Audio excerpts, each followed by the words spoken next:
Well, the reason that I wanted to ask about this is something that Jared brought to my attention. There's this, and it's a question that I've been asking most neuroscientists and philosophers of mine have been discussing since Jared brought it to my attention. Yeah. And it's this passage from Helen Keller's autobiography. Do you know what I'm going to refer to? No.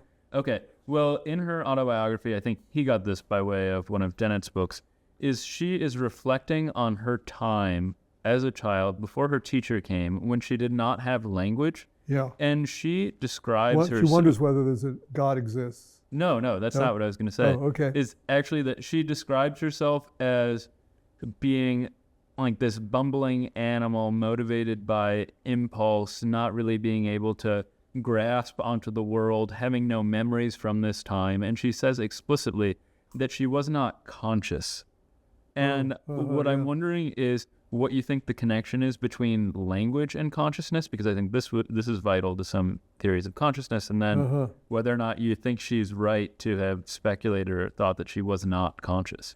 Well, I certainly don't think she could have meant conscious in the sense of phenomenally conscious, because the description you gave does sound like she had experiences of bumping into things and what she called animal experiences. So I don't think she could have meant phenomenal consciousness. I suspect she meant something more like talking to yourself, an internal monologue.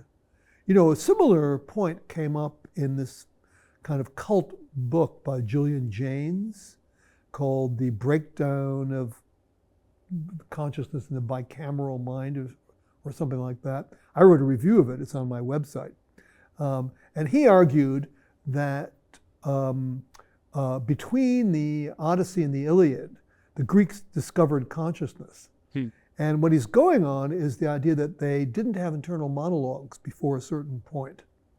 And so it was a similar idea of what he meant, something similar, I think, to what Helen Keller might have meant.